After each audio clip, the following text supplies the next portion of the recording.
La fibre, ce petit morceau que je vous montre, comme ça vous ne le voyez pas, c'est juste pour les... Ça fait 7 microns le cœur d'une fibre. Ben, la révolution qui arrive, au même titre que la révolution industrielle est arrivée au XIXe siècle, cette révolution qui arrive à Saint-Dié, elle va effectivement renforcer l'attractivité de votre territoire, renforcer la compétitivité des entreprises. C'est un vrai changement important.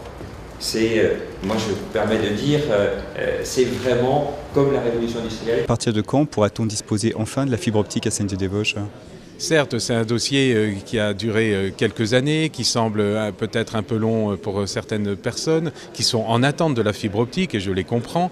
Il s'avère qu'actuellement, nous faisons actuellement un point d'avancement sur la fibre optique, puisque les fourreaux qui contiennent du cuivre vont être changés, la fibre optique va être tirée, et permettra dans les mois qui viennent déjà au centre-ville de bénéficier de cette fibre, et ensuite dans les 3-4 années qui viennent à l'intégralité de la commune de Saint-Dié-des-Vosges de pouvoir bénéficier de cette technologie. C'est une offre pour les particuliers et aussi pour les entreprises ? C'est une offre pour les particuliers et pour les entreprises, et surtout, ce qui est important, à un coût qui ne diffère guère de la DSL, mais à un débit bien plus important. Parce que la fibre optique, elle n'a aucun des inconvénients du cuivre. Elle ne s'affaiblit pas avec la distance. Vous connaissez, quand vous êtes auprès d'un central téléphonique, vous avez beaucoup. Puis plus vous vous éloignez, moins vous avez. Et ça, les gens ne sont pas contents. Et puis vous êtes limité. Donc cette autoroute à 2 voies, elle va passer à 20 voies d'un seul coup. Puisque de 20 mégas, on va passer à 200 mégas. Et 200 mégas sans affaiblissement. C'est-à-dire que quand on va arriver sur cette ville de Saint-Dié, les Audaciennes et les Audaciens, ils auront tout de suite 200 mégas. Donc ceux qui avaient 20, ils multiplieront par 10. Ceux qui avaient 10, ils vont multiplier par 20. Et ceux qui avaient 2, ils vont multiplier par 100. Donc vous voyez l'énorme révolution qui va se passer. Quel est le coût pour la collectivité ?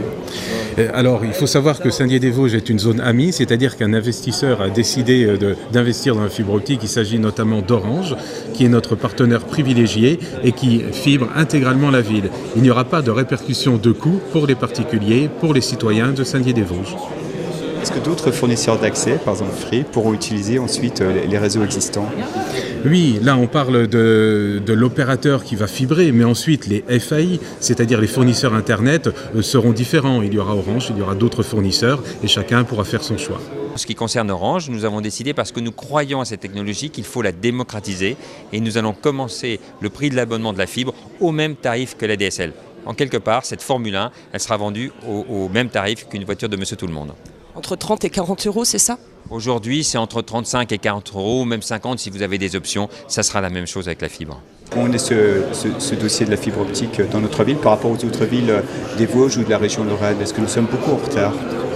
Nous ne sommes pas en retard par rapport aux autres villes de la région Lorraine. Il y a certes Épinal qui est déjà câblé, mais qui a choisi une autre voie avec aussi le FTTC. Là, il s'agit du FTTH. La fibre arrivera jusqu'à l'intérieur des immeubles et des appartements des particuliers. Nous sommes dans les temps, en sachant que le taux de pénétration de la fibre optique a besoin encore d'être amélioré, et je ne doute pas que les particuliers seront intéressés par cette offre.